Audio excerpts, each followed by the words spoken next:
Bueno, entonces, en esta unidad, ¿se escucha bien? Sí, profe. Bueno, vamos entonces a ver los elementos del grupo 13.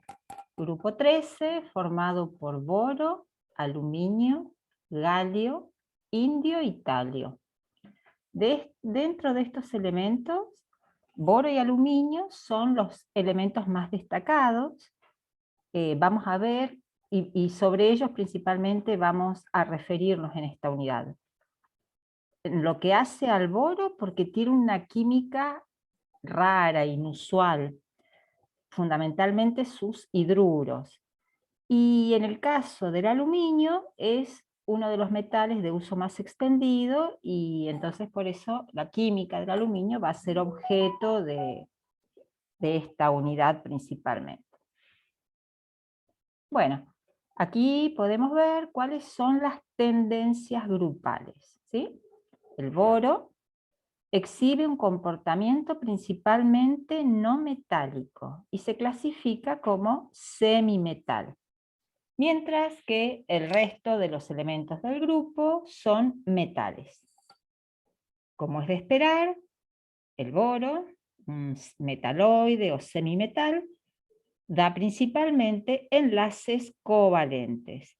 Sin embargo, la existencia de esos enlaces covalentes es también una característica de todos los elementos metálicos de este grupo 13.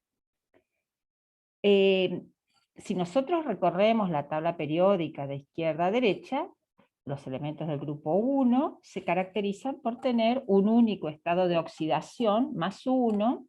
Los elementos del grupo 2 también tienen un único estado de oxidación, que es más 2.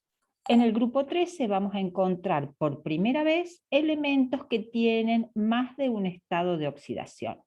Si bien tanto aluminio como boro tienen un único estado de oxidación, que es más 3, ya sea cuando forman enlaces iónicos o cuando forman enlaces covalentes, van a aparecer el galio, el indio y el talio, que además de tener el estado de oxidación más 3, tienen estado de oxidación más 1.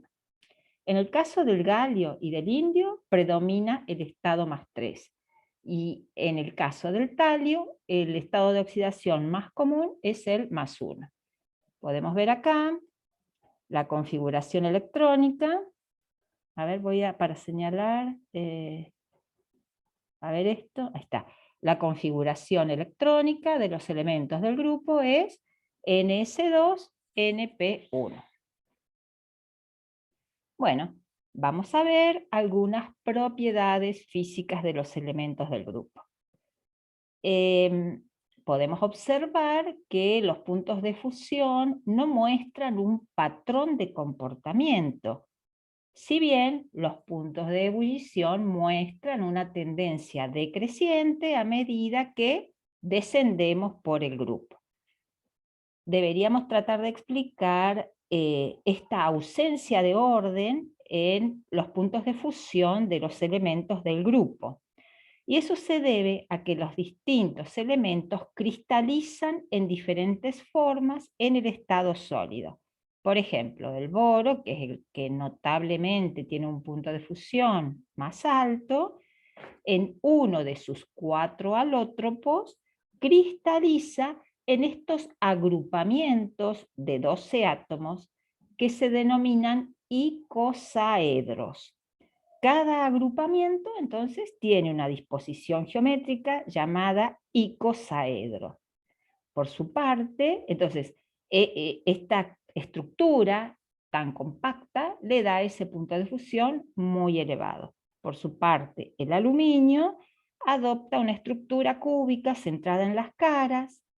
El galio forma estructuras especiales que solamente tienen pares de átomos, es decir, galio, o sea, de a dos, en el estado sólido hay asociaciones de 2 átomos de galio.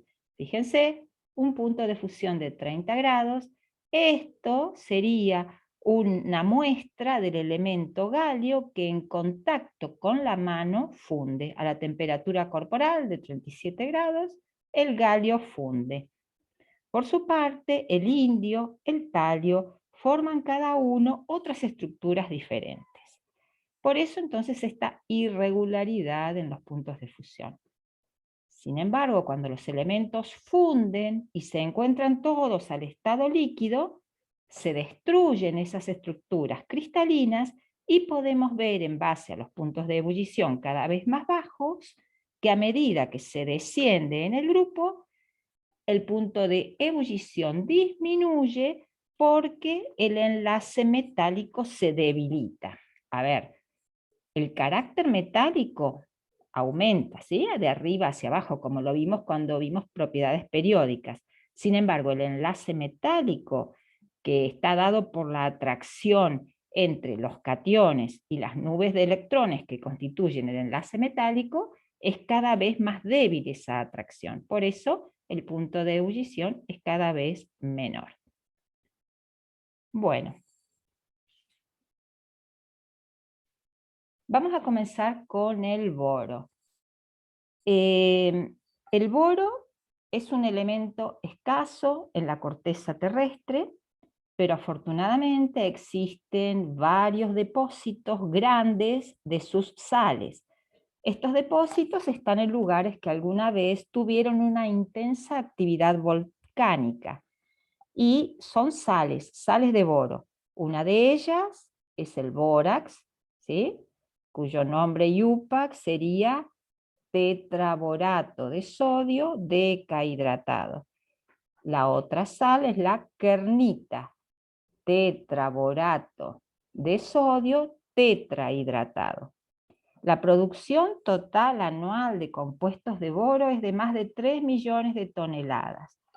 El depósito más grande del mundo se encuentra en California, abarca una superficie de alrededor de 10 kilómetros cuadrados, con lechos de kernita de hasta 50 metros de espesor.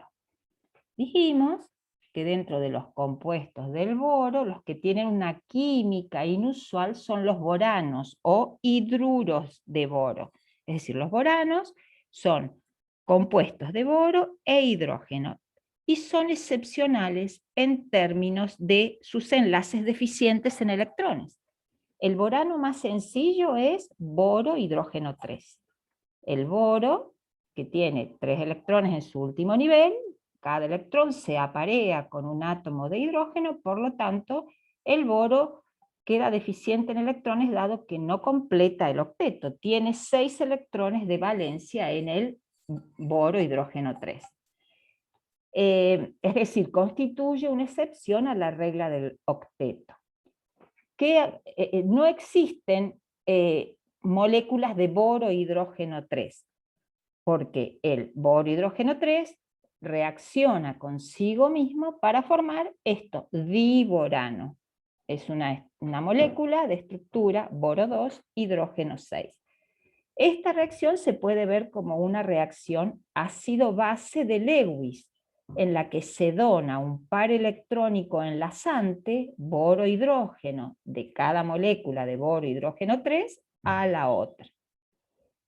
Podemos ver, entonces, en esas representaciones de Lewis, que los enlaces entre los dos átomos de boro y los hidrógenos terminales son enlaces covalentes comunes, es decir, cada especie aporta un electrón y se forma el enlace. Sin embargo, el enlace entre los átomos de boro y los átomos de hidrógeno que forman un puente es diferente. Ya que el boro usó 2 de sus electrones, cada átomo de boro, 2 electrones para unirse a los 4 hidrógenos terminales, cada átomo de boro tiene ahora un solo electrón restante para enlaces adicionales. Los átomos de hidrógeno del puente proveen un electrón cada uno. Entonces, este anillo boro 2, hidrógeno 2, ¿sí?, se mantiene unido por 4 electrones, siendo un ejemplo de un enlace de 3 centros y 2 electrones, ¿sí? Esta es la característica entonces especial de la estructura del borano. Bueno, la mayor parte de los boranos son gases incoloros, tóxicos, sumamente reactivos, que se inflaman en el aire y explotan cuando se mezclan con oxígeno puro. Aquí podemos ver, ¿sí?, la reacción del diborano con oxígeno. Es una reacción sumamente exotérmica que produce trióxido de diboro y vapor de agua. Por su parte, el hidruro de boro también reacciona con cualquier vestigio de humedad para dar ácido bórico y también hidrógeno gaseoso. No sé si les suena, pero este reactivo, los boranos, el diborano, lo vimos en química orgánica, lo vimos cuando hablamos de la hidroboración de alquenos y posterior oxidación para obtener alcoholes con orientación anti-Markovnikov. ¿Sí? ¿Se acuerdan que habíamos visto que el borano reacciona con hidrocarburos insaturados como un alqueno para formar primero un alquilborano, y el producto de esta reacción de hidroboración posteriormente se hace reaccionar con peróxido de hidrógeno para dar un alcohol con orientación anti-Markovnikov. Por eso entonces, una de las grandes aplicaciones es en química orgánica. En un tiempo se consideró que los boranos podían ser posibles combustibles para cohetes, porque arden de manera muy exotérmica. De hecho, a igualdad de masa, solo el hidrógeno produce mayor cantidad de calor durante su combustión. Sin embargo, el costo de la síntesis del diborano en gran escala es prohibitivo y además los óxidos de boro sólidos que se forman al ser sólidos obstruyen los motores de los cohetes. Aquí tenemos distintos boranos. Fíjense, diborano 6 quiere decir que la fórmula es boro 2, hidrógeno 6. Tetraborano 10, boro 4, hidrógeno 10. Pentaborano 9, boro 4, hidrógeno 9. Y aquí hay un pentaborano 11, hidrógeno 5, boro 5, hidrógeno 11. Todos los boranos son termodinámicamente inestables y se descomponen en los elementos que los constituyen.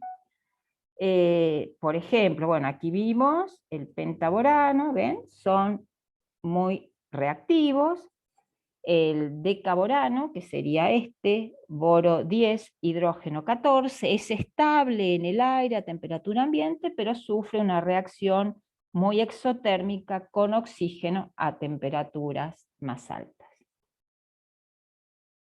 Bueno, estos también seguramente les van a resultar familiares en química orgánica, que son los aniones boránicos, que son los aniones del boro hidruro de sodio, un agente reductor muy selectivo de uso común en compuestos orgánicos. Se utiliza para reducir aldehídos a alcoholes primarios y cetonas a alcoholes secundarios sin reducir otros grupos funcionales. Bueno, fíjense que son hidruros metálicos, ¿sí? Estos, que son excelentes agentes reductores. Veamos otro de los compuestos, el ácido bórico. Hidrógeno 3, boro, oxígeno 3. Aquí tenemos una representación tridimensional. El átomo de boro es este marrón, 3 átomos de oxígeno y los 3 átomos de hidrógeno unidos al oxígeno. Fíjense que el boro también tiene 6 electrones de valencia. Entonces, el único óxido de boro es un óxido ácido, por lo tanto es un anhídrido en la nomenclatura tradicional, es el anhídrido, este trióxido de diboro. Este anhídrido cuando se combina con agua, ¿se acuerdan? Con 3 moles de agua, porque aquí teníamos el ácido pirobórico, metabórico, bueno, con 3 moléculas de agua del ácido ortobórico o bórico simplemente, que puede representarse de esta manera o de esta otra manera. Son formas equivalentes. Entonces, fíjense que el ácido bórico reacciona con el agua de esta manera. O sea, es un ácido débil, por lo tanto se usa para lavados oculares. Aquí tenemos la constante de ionización.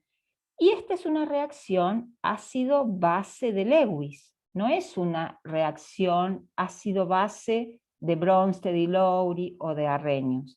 Porque aquí el ácido bórico está actuando como ácido de Lewis, tomando un par de electrones del anión hidróxido presente en el agua. Después, bueno, tenemos ahí en el práctico una preguntita acerca de la fuerza del ácido, bueno, y si es un ácido monoprótico o es triprótico. Y bueno, la respuesta es que justamente es un ácido monoprótico porque solamente puede captar un anión hidroxilo del agua. Entonces es un ácido monoprótico. Cuando se calienta, el ácido bórico pierde agua y da este otro ácido que es el ácido tetrabórico. La sal de sodio hidratada del ácido tetrabórico es el tetraborato de sodio decahidratado, que es lo que ya denominamos como bórax, y que vimos que se encuentra en depósitos de lagos secos en California. Ahora en un rato vamos a ver cuáles son los usos y aplicaciones, y vamos a ver que el bórax, hace bastante atrás, se utilizaban las soluciones que tienen carácter alcalino en productos de lavandería y de limpieza. Y una cosa que no sé si les resulta familiar son las fibras inorgánicas. En nuestra vida diaria o lo que nosotros conocemos es que las fibras con las que nos encontramos son normalmente orgánicas. Por ejemplo, el nylon, el poliéster. Estos materiales orgánicos son buenos para fabricar prendas de vestir y para otros usos similares. Pero, ¿cuáles son las desventajas de estas fibras orgánicas? El hecho de ser inflamables, tener bajos puntos de fusión y además poca resistencia. Los materiales inorgánicos se ajustan mejor a las especificaciones de los materiales resistentes e inmunes a las altas temperaturas. Ya conocemos algunas fibras inorgánicas, por ejemplo, el asbesto, la fibra de vidrio. Sin embargo, el boro, el carbono y el silicio ofrecen hoy en día algunos de los materiales más tenaces para nuestro mundo altamente tecnológico. La fibra de carbono, que es una fibra inorgánica, es la fibra inorgánica de uso más extendido. Se usa, por ejemplo, para fabricar raquetas de tenis, para cañas de pescar, pero uno de los usos más importantes es en los componentes de aeronaves. El Boeing 767 fue el primer avión comercial en el que se utilizó fibra de carbono en proporción significativa. Cada avión contiene en su estructura alrededor de 1 tonelada de esta fibra de carbono. Las naves, fabricadas con base a una tecnología más reciente, contienen una proporción mucho mayor de fibras de carbono. Pero bueno, ya que estamos con el tema 13, con los elementos del grupo 13, hablemos de las fibras de boro y de carburo de silicio, adquieren una importancia cada vez mayor en la búsqueda de materiales más tenaces y menos propensos a la fatiga. Las fibras de boro se preparan reduciendo tricloruro de boro con hidrógeno gaseoso a altas temperaturas de alrededor de 1200 grados, se obtiene boro gaseoso que se puede condensar sobre microfibras de carbono o de tungsteno. Por ejemplo, se deposita boro sobre fibras de tungsteno de 15 micrómetros hasta que el diámetro de las fibras recubiertas es de aproximadamente 100 micrómetros. El precio normal de las fibras inorgánicas es de varios cientos de dólares por kilogramo. Bueno, es decir, la producción de fibras inorgánicas es un negocio de miles de millones de dólares. Bueno, y como para darle un cierre al boro, podemos ver que alrededor del 35% de la producción de boro se utiliza en la fabricación de borosilicato, que es un vidrio conocido comercialmente con el nombre de vidrio Pirex. ¿Qué es lo que hace diferente a un vidrio Pirex o borosilicato de un vidrio común? El vidrio común, el vidrio ordinario, es el que se llama vidrio de soda. Lo vamos a ver en la próxima unidad.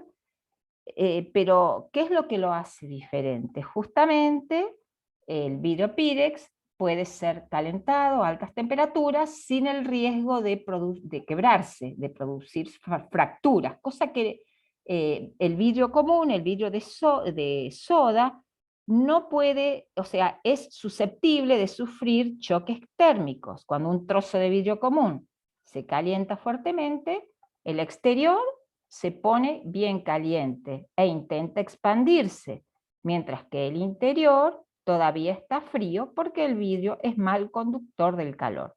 Entonces, a consecuencia de esa tensión entre el exterior y el interior, el vidrio se rompe. Entonces, en estos vidrios de borosilicato, los iones sodio de la estructura del vidrio de soda, del vidrio común, se sustituyen por átomos de boro. Y en este caso la expansión del vidrio, es decir, la expansividad térmica, es de menos de la mitad que la del vidrio común. Otros de los usos, bueno, ya habíamos mencionado, en las primeras décadas del siglo XX, el uso principal que se daba a los compuestos del boro era como agente limpiador, en forma de bórax. Hoy en día, este uso ha sido superado por la manufactura de vidrio y consume solamente el 20% de la producción, es decir, de la producción de boro ya no se destina a fabricar productos de limpieza, sino prácticamente a la fabricación de vidrio. Por ejemplo, en los detergentes, antes se utilizaba bórax en su formulación, hoy se utiliza peroxoborato de sodio. Bueno, también vimos los hidruros, el tetrahidruro de boro y sodio se usa en química orgánica como agente reductor para reducir, por ejemplo, aldehídos, alcoholes primarios, cetonas, alcoholes secundarios, y en la época de los egipcios se utilizaban los boratos en momificación. Bueno, y vamos con este elemento tan preciado como es el aluminio. El aluminio es el metal más abundante en la corteza terrestre. Ocupa el tercer lugar como elemento en la corteza terrestre, superado por oxígeno y silicio. Pero bueno, los otros son no metales, es decir que el aluminio es el metal más abundante en la corteza terrestre. Se dice que el aluminio fue el metal del siglo XX porque fue allí donde se desarrolló de manera importante, así como el hierro fue el metal del siglo XIX. Bueno, no se encuentra en forma elemental en la naturaleza, sino que se encuentra en forma de aluminosilicatos o silicatos de aluminio, como por ejemplo son las arcillas, las micas, el feldespato. También se encuentra como silicato mixto de aluminio y otros metales como sodio, potasio, hierro, calcio y magnesio. Sin embargo, estos minerales no son rentables para obtener aluminio a partir de ellos. También se encuentra en forma de bauxita, que es el óxido de aluminio, dihidratado en este caso, y como criolita, que es este complejo hexafluoroaluminato de sodio. Estos sí son fuente comercial de aluminio y de sus compuestos. Bueno, bueno, y vamos a remitirnos a ver la producción de aluminio. Podemos, bueno, el aluminio entonces, como decíamos en la diapositiva anterior, se extrae de la bauxita y de la criolita.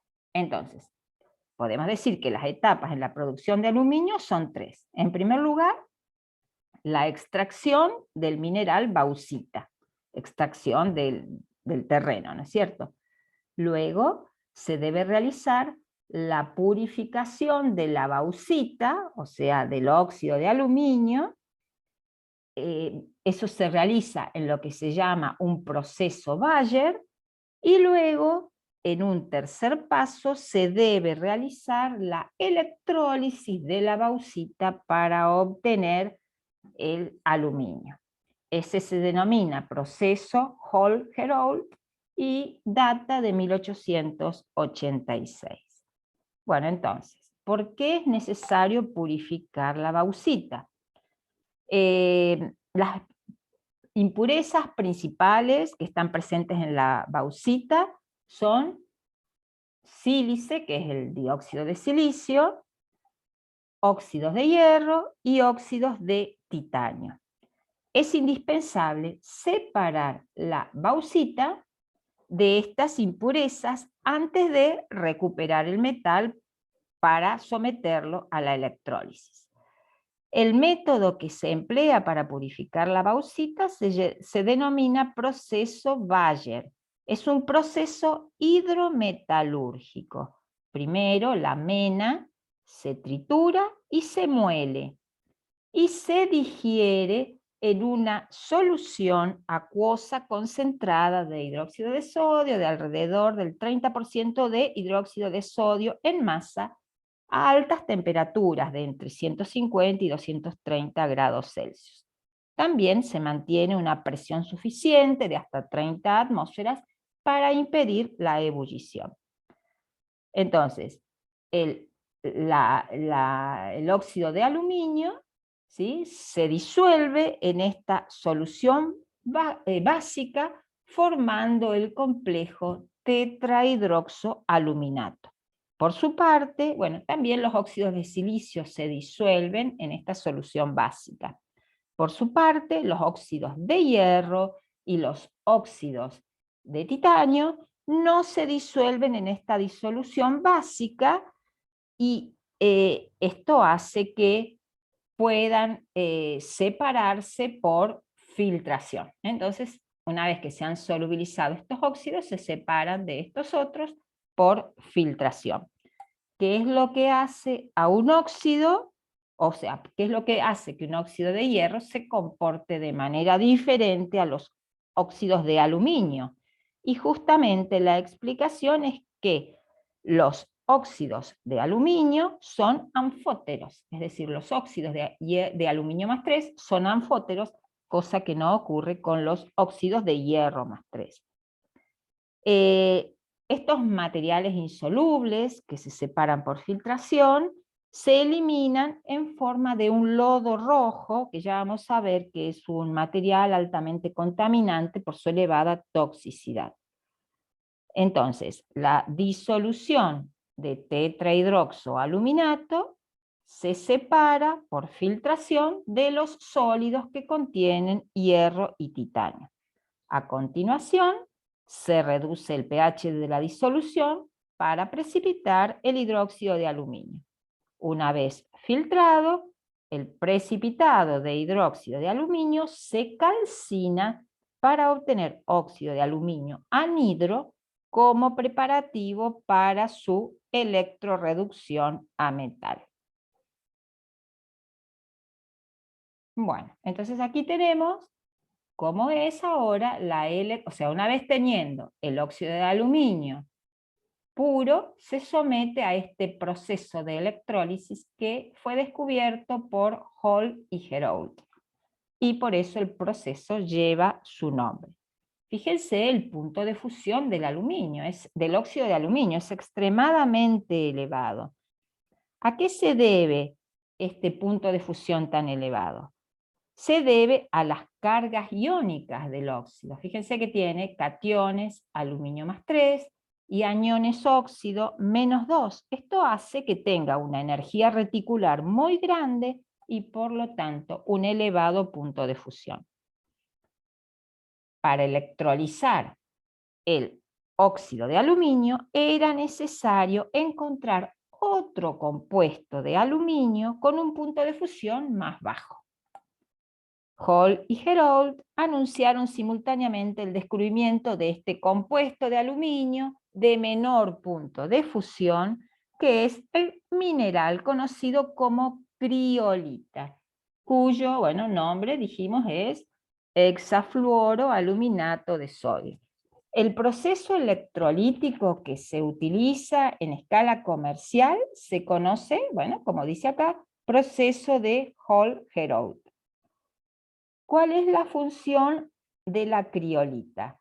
El óxido de aluminio purificado se disuelve en criolita fundida, que se funde a mucho menor temperatura, y además la criolita es un eficaz conductor de la corriente eléctrica, es decir, está actuando como electrolito. En la figura se muestra un diagrama esquemático de la celda de electrólisis.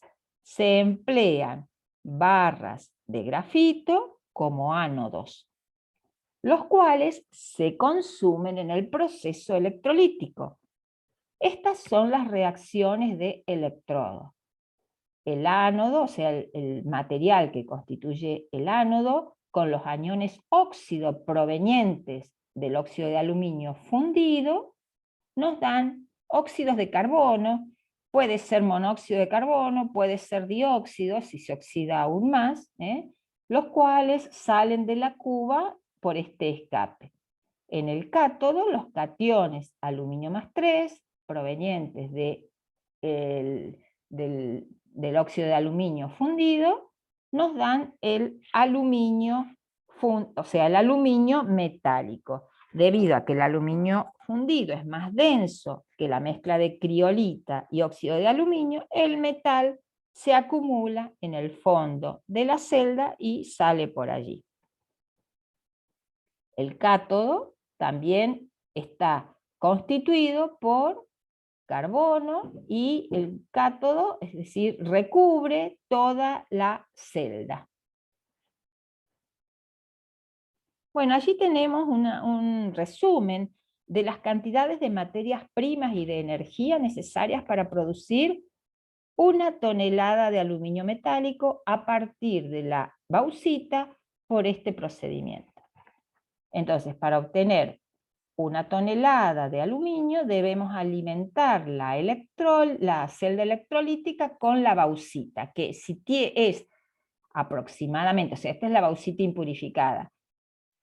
Para pasar de acá a acá, la purificamos por el proceso Bayer.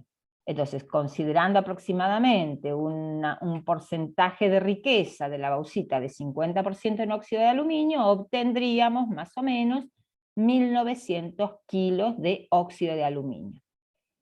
Se requieren 70 kilos de criolita y 450 kilos de ánodos de carbono que dijimos que se consumen durante la oxidación del oxígeno. Entonces estas materias primas alimentan la celda electrolítica y además energía. La energía es altísima, es el mayor costo de este proceso constituye un 25% del costo o sea, el 25% del costo de producir aluminio se debe al consumo eléctrico. Bueno, aquí un comentario sobre este proceso y sus implicancias contaminantes. La producción de aluminio genera 4 productos secundarios con serios problemas de contaminación. El lodo rojo que vimos, que se produce en la purificación de la bauxita, debido principalmente a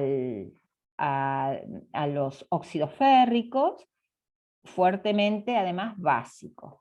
El fluoruro de hidrógeno gaseoso, que se produce cuando la criolita reacciona con los rastros de humedad del óxido de aluminio.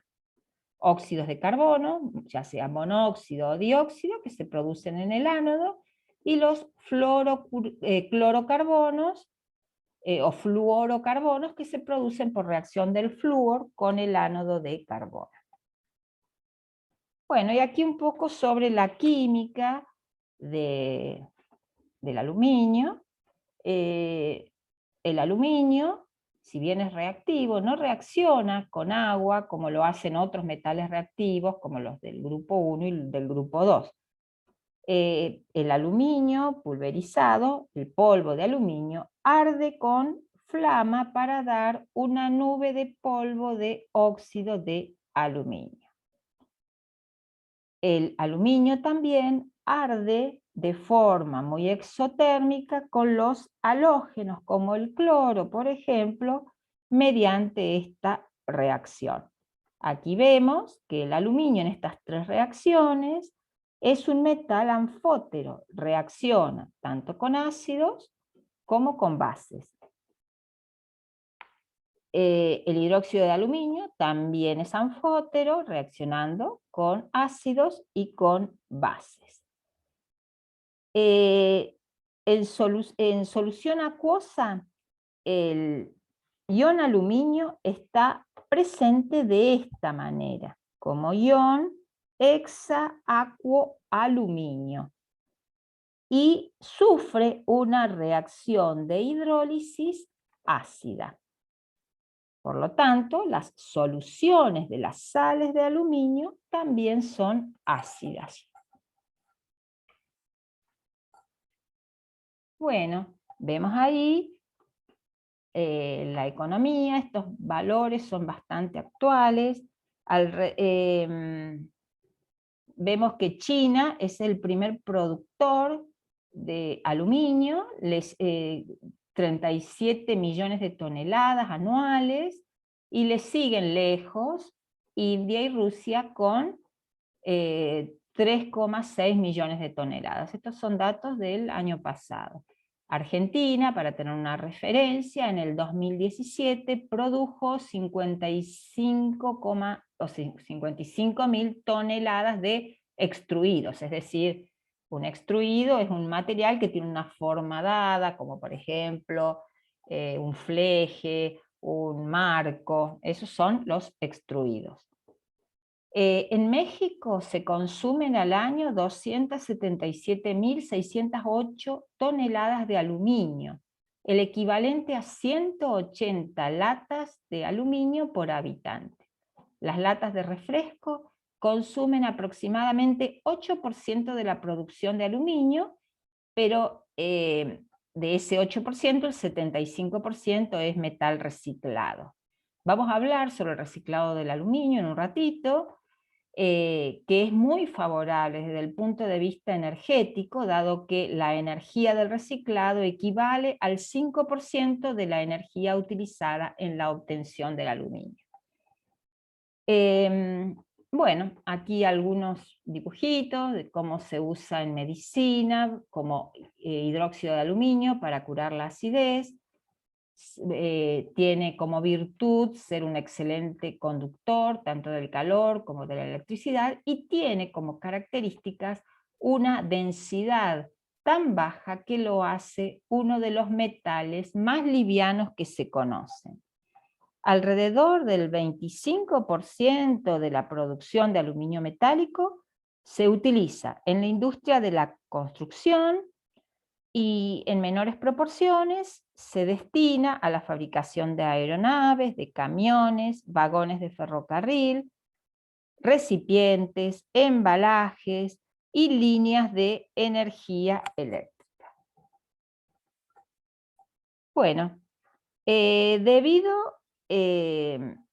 a que, a ver, antes de ver esto, bueno, enseguida volvemos sobre esta, pero bueno, es uno, volviendo un poco a las propiedades, es uno de los metales más versátiles que se conocen. Habíamos hablado de la extrema ligereza por la baja densidad.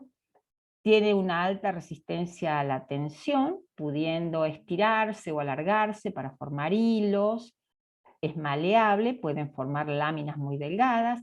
Es un excelente conductor de la electricidad, si bien no es como el cobre, tiene una conductividad del 65% del cobre, es más barato, más ligero que el cobre, y es muy utilizado en las líneas de transmisión de alto voltaje. Sin embargo, no se aconseja el empleo en cableado doméstico, dado que, por ejemplo, en las conexiones, cuando está en contacto con otro metal diferente, se forma una celda electroquímica con la consiguiente oxidación. Entonces, por eso no es conveniente su uso en